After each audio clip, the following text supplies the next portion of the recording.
isang karapatan para sa akin at ang aking sambahayan na pasimulan natin ang isang serye ng pag-aaral na pinamagatang Sulyap sa Katotohanan. At ito ay gagampanan ng mga kaanib ng aking sambahayan.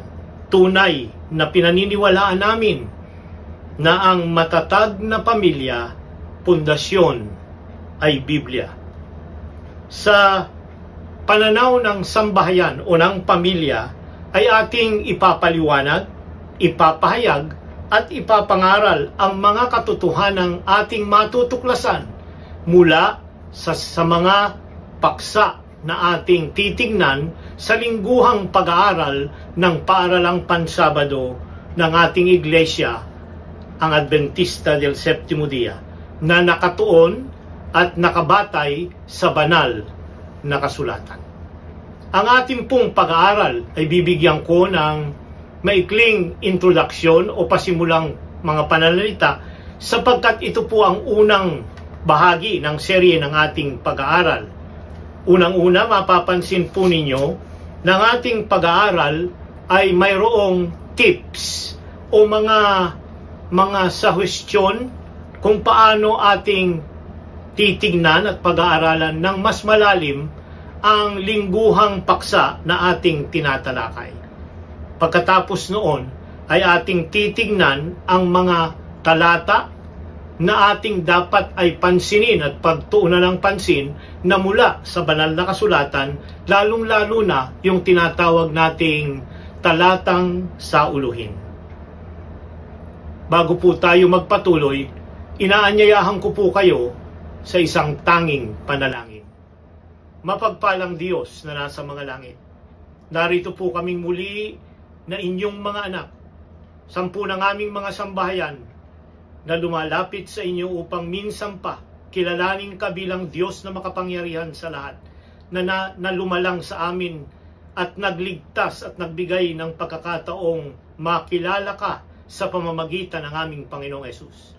Pahintulutan po ninyo na ang pagpapasimula ng sulyap sa katotohanan, ang aming mga tahanan ay sama-samang magkakaisang mag-aaral, babasa at pagbubulay-bulayan ang inyong salita at magkakaroon ng paninindigang ito'y isa kabuhayan samantalang kami naghihintay sa inyong muling pagbabalik.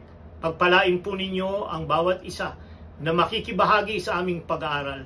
Pagpalain ninyo ang aming mga kaisipan at ituon po ninyo sa kabanalan ang aming pagsasaliksik upang kung magkagayon kami ay mahahanda sa inyong muling pagbabalik. Gamitin ninyo ang oras na ito na isang panahon upang ang pamilya ay maging mas malapit sa isa't isa at makilala ka namin bilang Panginoon at tagapagligtas. Ito ang aming samot dalangin sa pangalan ni Jesus. Bago tayo patuloy na tumalakay sa ating paksa sa pasimula ng quarter na ito, makakarinig tayo ng isang tugtugin, instrumental number. Ang pamagat ng awit ay Day by Day. Ito'y isang trumpet at guitar selection.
Marami pong salamat sa musikang ating napakinggan.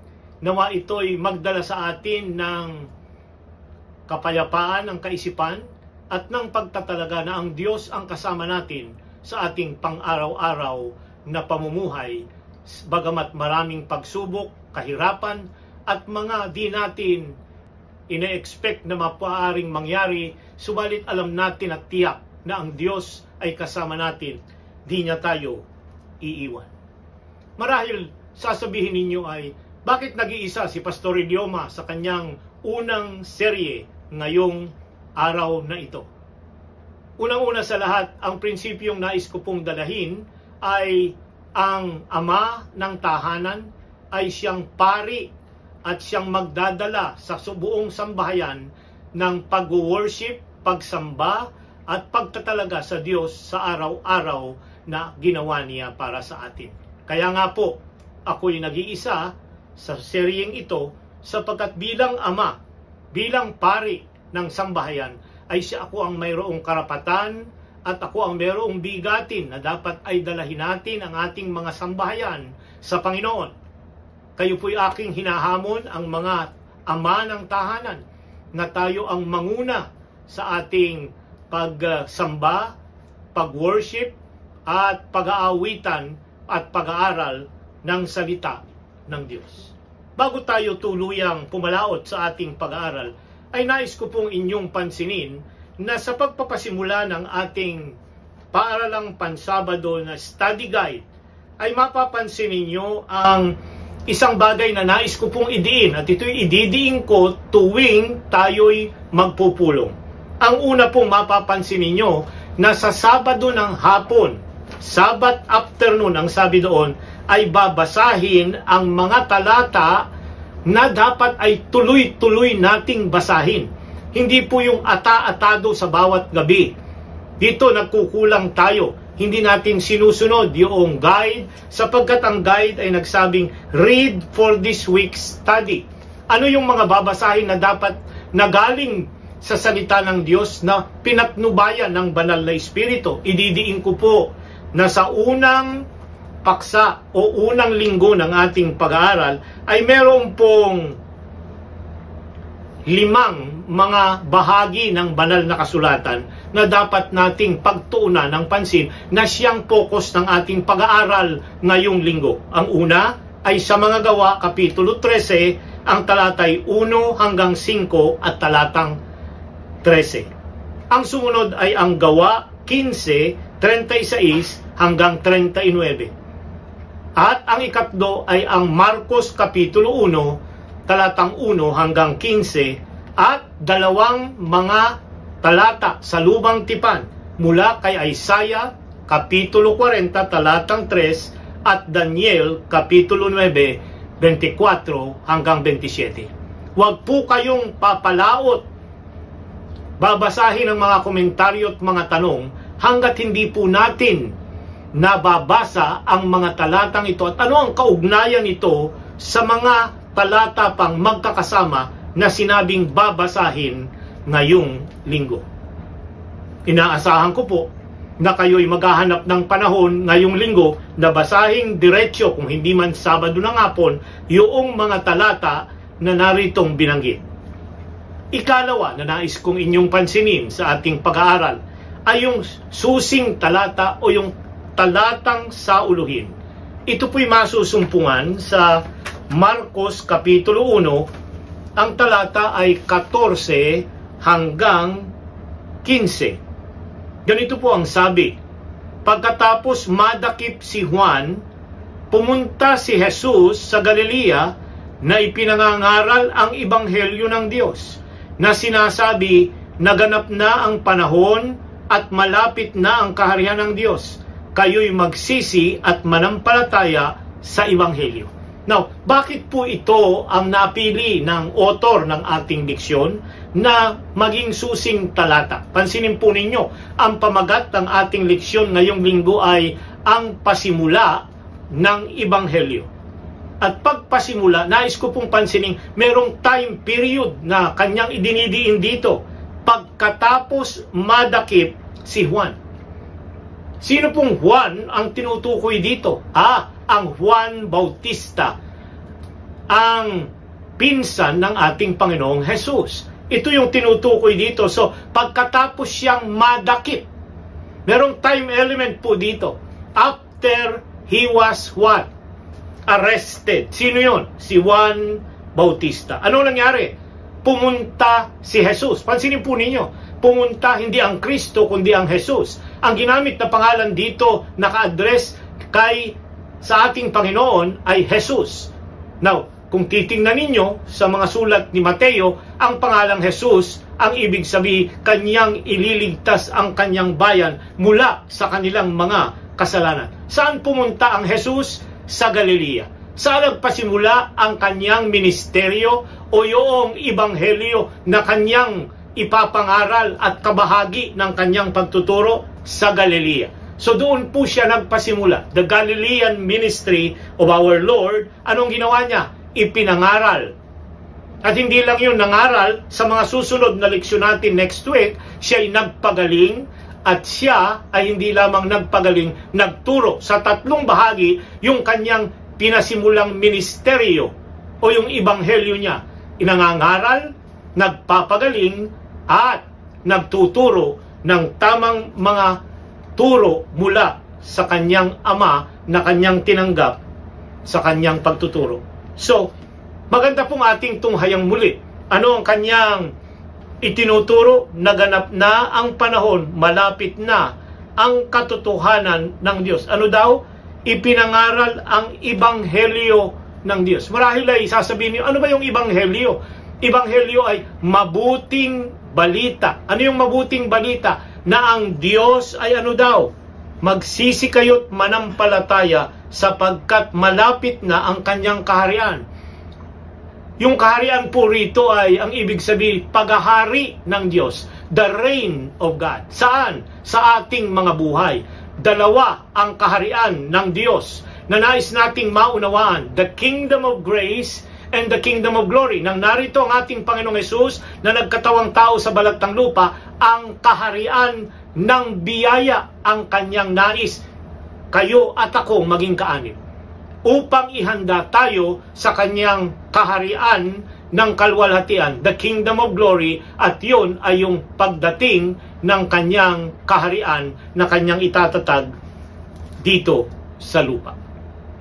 Tayo po ay nagpapasimula ng isang malalim na pag-aaral na nais nating pansinin, at ito po ay yung tungkol sa Ebanghelyo ni Marcos. Marahil ay magsasabi kayo, ang Ebanghelyo ni Marcos ay isa sa 4 na mga sumulat ng buhay ng ating Panginoong Hesus. Meron po tayong Matthew, Mark, Luke, and John. Maraming mga scholars ang nagsasabi na ang aklat ng Marcos ang unang nasulat. Marahil ito ay totoo sapagkat una, ito yung pinakamaikli sa mga ebanghelyo. Kung papansinin nyo, 28 kapitulo ang Mateo, 24 ang Lucas, at ang Juan ay mas maikli kaysa, mas mahaba kaysa sa 16 na kapitulo ng Marcos. Marahil ay tatanungin natin para sa atin, ano ang emphasis ng aklat ng Marcos para sa atin.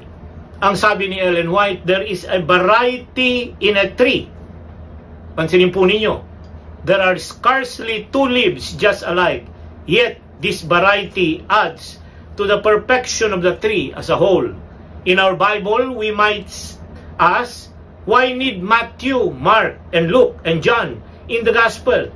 Why need the Acts of the Apostle and the variety of writers in the epistles? Alam niyo ang sagot ng propetisa ng iglesia? Ang sabi niya, the Lord gave His word in just the way He wanted it to come.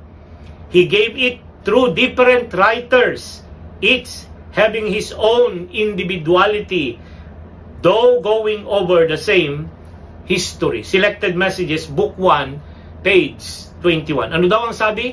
Ang Panginoon ay nagbigay ng kanyang mga salita sa iba't ibang mga kaparaanan na nais niya na makarating sa atin. Ibinigay niya ito sa magitan ng iba't ibang mga manunulat. Ang bawat isa ay mayroong sariling individualidad na tumutunghay sa mga bagay ng kasaysayan. Now, ang sulat ni Marcos ang pinakamaikli sa apat na ebanghelyo. Marahil ang Matthew, ipinakikita si Jesus bilang dakilang tagapagturo. Ang aklat ng Lucas naman ay kanyang itinataas tungkol sa pagmamalasakit ng ating Panginoong Jesus, lalong-lalo na sa mga babae at sa kanyang susyudad. Ang aklat ng Juan ay nakapokus sa pagsasalita ng one-to-one ni Jesus, pakikipag-usap niya sa mga tao, lalo na kay Nicodemus at kung sino-sino pang individual na one-to-one. Idinidiin ito sa ebanghelyo ni Juan. Subalit sa Marcos, ipinakikita nito ang isang tao, capital M, man, ang ating Panginoong Jesus, na gumagawa in a fast pace, sa isang mabilis na paraan, sa pananaw at paningin ni Marcos. Makikita natin si Jesus bilang isang lalaki na may misyon at gagampanan niya ang kanyang misyon na ito sa paglipas ng mga araw. Ang tanong natin ngayong umaga ay, sino ang manunulat ng ebanghelyo ng Marcos? Marahil ay sa ating pag-aaral sa gabi-gabi ay napansin na natin na ang Marcos na ito na ating mapapansin ay mayroong background at hindi masyadong prominente o popular sa unang iglesia. Siya ay hindi masyadong kilala, bagamat nakasama siya ni Pablo, nakasama ni Barnabas, at later on nakasama ni Pedro. Ang kanyang pagkakilanlan ay mapapansin nating siya yung lalaki na sumama kay Pablo at saka kay Barnabas, subalit nang sila'y nagkaroon na ng mga kahirapan sa kanilang mga unang misyonaring paggawa, ay mapapansin po ninyo sa tala ng mga gawa. Kapitulo 15, ating pong tunghayan ang sulat ni Lucas sa mga gawa, Kapitulo 15. Ganito po ang sinasabi, 36 hanggang 40. Ganito po ang sabi. Gawa 15, 36 at 40. Makaraan ng ilang araw, sinabi ni Pablo kay Bernabe, balakin natin ang dalawin ang mga kapatid sa bawat bayang pinangangaralan natin ng salita ng Panginoon at tingnan natin kung ano ang kalagayan nila. Nais ni Bernabe na kanilang isama si Juan na tinatawag na Marcos, ngunit minabuti ni Pablo na wag isama ang humiwalay na kanila mula sa Pampilya na hindi sumama sa kanila sa gawain.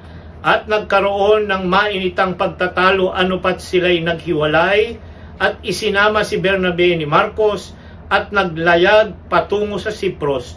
Ngunit pinili ni Pablo si Silas at sila'y umalis at ipinagtagubilin ang mga kapatid sa biyaya ng Panginoon. Mapapansin po ninyo na pagkatapos ng nangyari na pagbalik ni Marcos dahil siya ay nagkaroon ng hindi mabuting mga karanasan at kahirapan, mapapansin po ninyong ayaw na ni Pablo na dalahin siya sapagkat madali siyang ma-discourage at manlupaypay. Narito po ang komentaryo ni Ellen White tungkol dito. It was here that Mark, overwhelmed with fear and discouragement, wavered for a time in his purpose to give himself a wholeheartedly to the Lord's work, unused to hardship. Hindi siya sanay sa kahirapan. He was disheartened by the perils and privations of the way. He had labored with success under the favorable circumstances, but now, amidst the opposition and perils that so often beset the pioneer worker, he failed to endure hardness as a good soldier of Christ. He had yet to learn to face danger and persecution and adversity with a brave heart.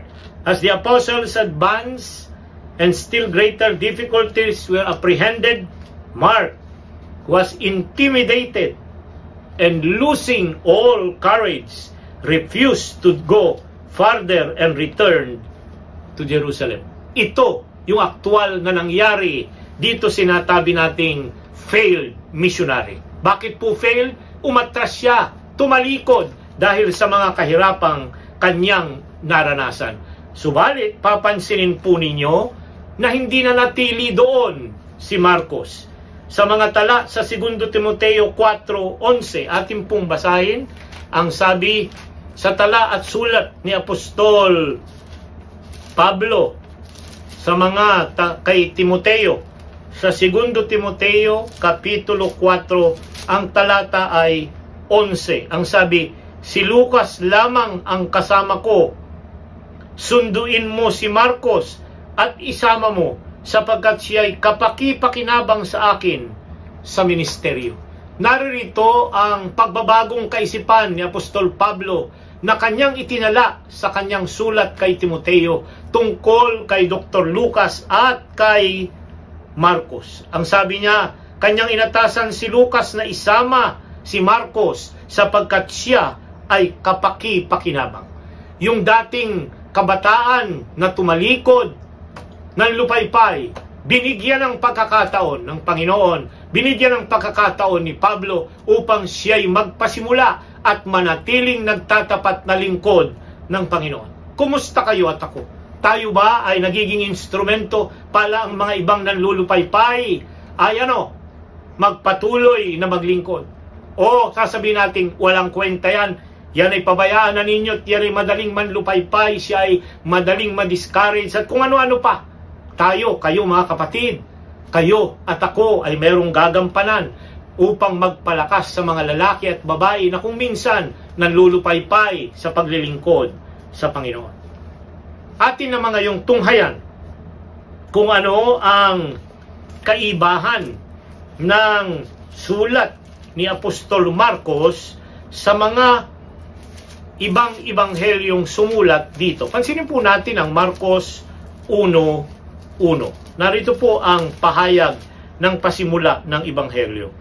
Ang pasimula ng Ebanghelyo ni Hesukristo na anak ng Diyos. Napakagandang pasimula na isinulat ng isang kabataan na ginamit ng Panginoon upang itala ang unang Ebanghelyo ng buhay, aral at mga turo ng ating Panginoong Hesus. Anong kanyang pasimula? Pasimula ng Ebanghelyo ni Hesukristo, ang anak ng Diyos. Sino daw si Hesukristo, ang anak ng Diyos? Ang Ebanghelyo ni Marcos ay nagpasimula na abrupt, biglaan. Hindi niya po binanggit ang mga genealogy o yung mga salit-saling mga lahi na pinagsimulan ni Kristo. Wala po yun sa Marcos. Wala rin ang mga miraculous conception o yung paglilihi ng isang berhen. Wala din yan. O yung dramatic na kapanganakan doon sa sabsaban. Hindi siya nagbigay ng pananaw na siya'y dinalaw ng 3 mga matatalinong mga lalaki mula sa silangan. Wala din ang mga pagdalaw ng mga pastol o si Herodes na nagkaroon ng diabolic na plano na patayin ang batang isinilang. Wala tayong maririnig na ang Panginoong Hesus ay lumikas sa magitan ng paalala ng anghel kay Jose na sila'y pumunta sa Ehipto at doon manirahan pagbalik na namatay na si Herodes doon sa Nazaret. Hindi dahil ito hindi mahalaga, kundi ang aklat ng Marcos ay wants the reader to get from the outset that Christ is the Son of God. Gusto ng manunulat ng Marcos na dalhin kaagad ang katotohanan ang ating Panginoong Hesus ang anak ng Diyos. Nagpasimula siya doon sa concept na siya ay merong pagka-Diyos o divinity nang siya ay magkatawang tao. Ang susunod na katanungang nais nating pansinin ay ano ang ibig sabihin ng mga talata na ang ating Panginoong Hesus ay tinawag na anak ng Diyos. Papansin po natin na maraming mga talata sa banal na kasulatan at marahil ay nais kong inaanyayahan kayo na inyong pansinin pag ginagamit yung title na Son of God. Sa Lucas 1:34 at 35, sa Juan 10:30, sa Filipos 2:5 hanggang 15, sa Colosas Kapitulo 1:13 hanggang 19, at sa Hebreo 1:3. Ang mga talatang ito na kinasihan ng banal na Espiritu ay nagbibigay sa atin ng mas malawak na pananaw na ang concept na anak ng Diyos ay meron siyang personal inherent divinity o pagka-Diyos. Hindi siya ordinaryong tao lamang, kundi siya ay nagpasimula bilang Diyos at nang siya'y magkatawang tao, ito'y nagpatuloy na bahagi ng kanyang likas. Ang unique na role ng banal na Espiritu sa kanyang paglilihi ni Maria ay ating makikita na siya ay anak ng Diyos. Ang terminolohiyang Son of God has much greater meaning. Nagsasabi ito na siya ay very nature of God. Siya ay nasa tunay na likas ng Diyos at tunay na Diyos. Ang sabi, God the eternal Son became incarnate in Jesus Christ. Ang ang anak ng Diyos ay nagkatawang tao kay Kristo Jesus. Forever truly God, He became also truly man, Jesus the Christ. Fundamental beliefs ng ating iglesia. Si Marcos, hindi niya ipinakita ang virgin birth. Hindi rin niya, likely because he wants to emphasize the sonship of Jesus. He calls this the gospel. Tinawag niya itong ang ebanghelyo. So, para kay kay Marcos, ang unang bahagi ng ebanghelyo ay siya ay mayroong divinity o meron siyang eternal nature of being God or yung tinatawag nating pre-existence bago siya magkatawang tao at siya'y nagkatawang tao 100% o yung tinatawag dating inkarnasyon. So una, pre-existence. Ikalawa, yung incarnation o pagkakaroon ng karne, enfleshment, pagkakaroon ng laman kung sa terminolohiya ng ating lingwahe. Now, sino ang ginamit para ihanda ang pagdating ng anak ng Diyos? Sa Marcos 1, talatang 2 hanggang 8, ay mapapansin po natin na itinala yung messenger o yung tinatawag nating maghahanda ng kanyang daraanan. Sino po yon? Walang iba kundi ang Juan Bautista. Talatang 2, 3, 4 at 7 ng Marcos ating pong pansinin. Ayon sa nasusulat sa Isaiah na propeta, narito, ipinapadala ko ang aking sugo sa inyo, unahan na maghahanda ng iyong daan, ang tinig ng isang sumisigaw sa ilang, ihanda ninyo ang daan ng Panginoon. Tuwirin ninyo ang kanyang mga landas. Sino yon?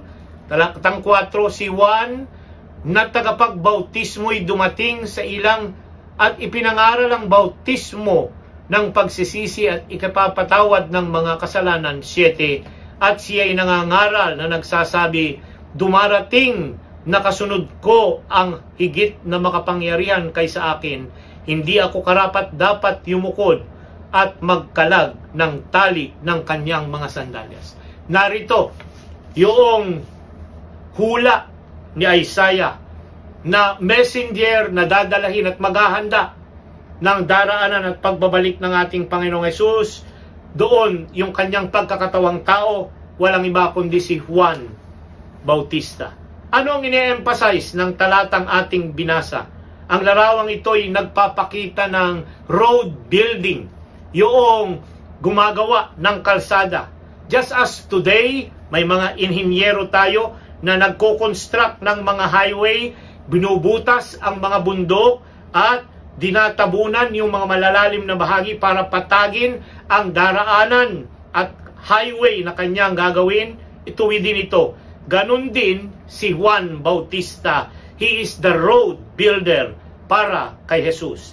The Son of God sa Isaiah 4:44 elaborates the highway construction illustration. So, siya yung tagagawa ng highway para ihanda ang daan ng darating na tagapagligtas. Ang tanong para sa atin ay, how did John carry on his mission? Paano niya ginawa ang kanyang misyon nang siya'y narito sa lupa? Tandaan po ninyo, 3 bagay ang nais kong idiin sa ating pagtalakay ng ating leksyon ngayong araw na ito. Una, by announcing that the Messiah was about to appear. Paano niya inihanda o yung kalsada ay kanyang pinatag at ang likulikong landas ay kanyang tinuwid? Ang sabi doon, by announcing, kanyang ipinahayag na ang Mesiyas was about to appear. Ang Mesiyas, yung kanya tinatawag na anointed o pinahiran, ay magpapakita na. Ikalawa, by calling the people to get ready, turning from their sin. Maghanda sila at sila ay lumayo sa kanilang mga kasalanan. At ang ikatlo, by baptizing them as public demonstration that he had heeded the message of the coming one. Ano daw? Sa pamamagitan ng kanyang public na pagbibinyag ng mga tao na tumatanggap ng pabalita na parating na ang ipinangakong Mesiyas. Ito ang 3 paraan na naganap yung hula na kanyang ihanda ang daraanan ng ating Panginoong Hesus. John never sought to draw attention to himself. Hindi po si Juan ang kumuha ng focus para sa kanyang sarili.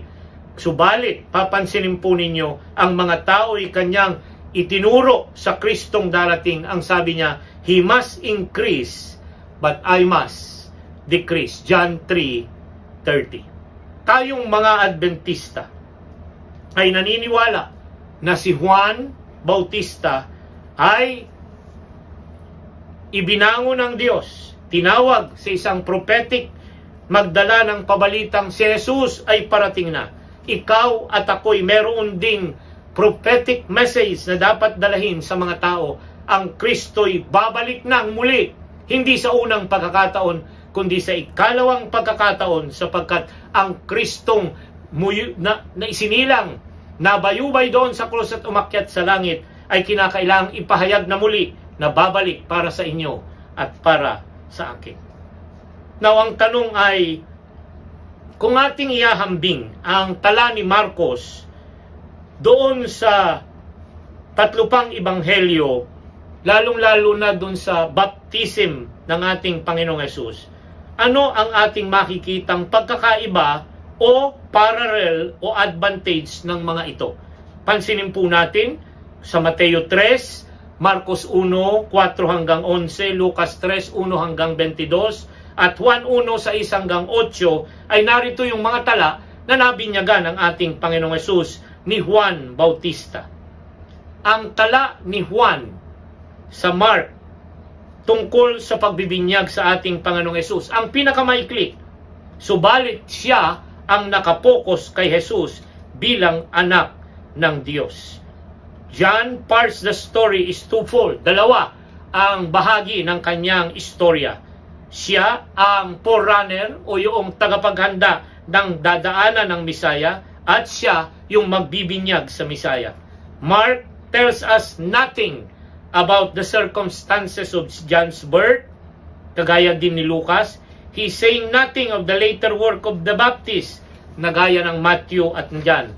The only other reference to John the Baptist is the brief description in Mark 1:9-13, the description of John's death, as loaded into ongoing account of Jesus' ministry in Galilee. Namatay at pagkatapos ng kanyang kamatayan, nagpasimula ang ministeryo ni Jesus doon sa Galilea. Sa ating pagwawakas ng ating pag-aaral, ay nais kong tanungin ang isa pang katanungan. What place did Jesus give to the element of time as He began His public ministry? Papansinin po ninyo na sa ating pagtalakay ng ating leksyon, isa sa mga talata galing sa Lumang Tipan ay ang Daniel Kapitulo 9, 24 hanggang 27. Narito po yung hula na 70 weeks. Yung 70 weeks sa gilagitnaan ng sanlinggo, mamamatay ang tagapagligtas. Daniel 70 weeks prophecy, yung last week nito ay nakatunghay sa 7 taon at ang kalagitnaan nito ay yung 31 AD na doon namatay at nabayubay ang ating Panginoon doon sa krus. Ang aklat ng Marcos ay mabilis, fast pace. Hindi po ito yung mahaba na maraming detalyeng binabanggit. Hindi po. Sapagkat dalawang bagay ang nais idiin ng aklat ng Marcos para sa ating pag-aaral ngayong trimestre. Sino ang anak ng Diyos? At ikalawa, saan siya patutungo? At yun ay tutungo siya sa krus upang bayaran ang inyong mga kasalanan, aakyat sa langit upang magpasimula na maging tagapamagitan at ihanda tayo sa kanyang muling pagbabalik. Makakarinig tayo ng isang tanging bilang, dalawahang bilang, at pagkatapos po noon ay inaanyayahan ko kayo ng isang panalangin.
Whosoever shall confess me before men, him will I confess also before my Father which is in heaven. But whosoever shall deny me before men, him will I also deny before my Father which is in heaven.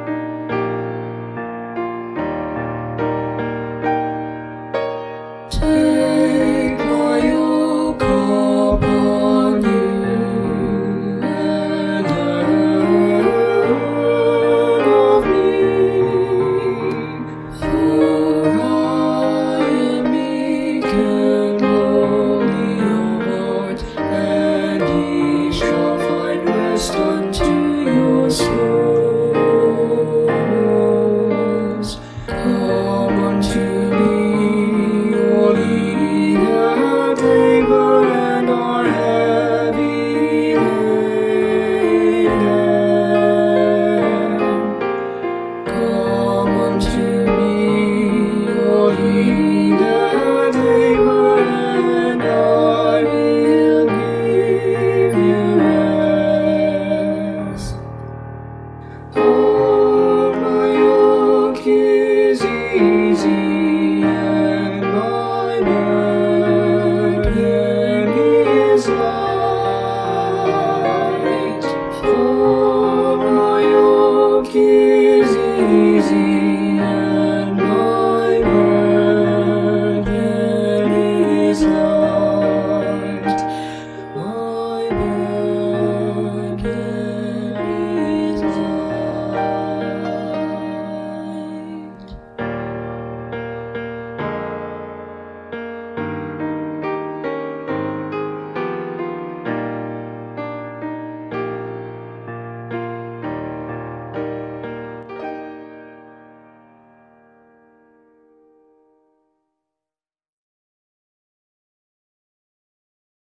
Tayo po ay manalangin.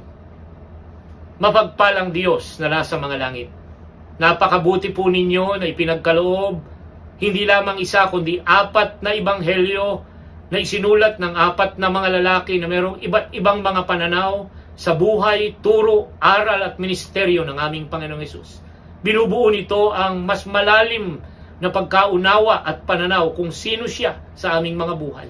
Salamat po na sa trimestreng ito, pag-aaralan namin ang aklat ng Marcos bilang mabuting balita na si Kristo ang anak ng Diyos, ang pasimula ng Ebanghelyo na ngayon ay aming pinasimulan.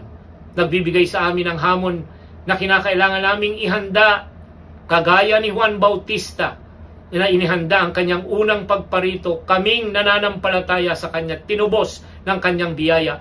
Ihanda ang mas marami pang na lalaki at babae nasasalubong sa kanya sa ikalawang pagparito. O Ama, salamat po ng Ebanghelyo ay may kapangyarihan na baguhin kami. Ebanghelyo na mabuting balita na si Kristo ay nagliligtas. Siya na nangaral, siya na nagpagaling, at siya na nagturo ng daan patungo sa langit.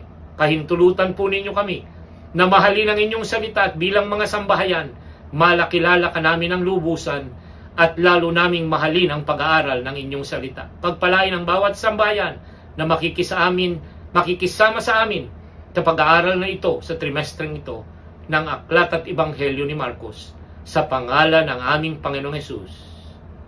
Amen. Minsan pa, kayo po ay aming pinasasalamatan na nakasama namin kayo sa isang pag-aaral na pasimula. Anyayahan po ninyo ang inyong mga kakilalang mga sambahayan na tayo'y sama-samang mag-aral ng salita ng Diyos dito sa sulyap ng katotohanan. Hanggang sa muli, pagpalain tayo ng Panginoon.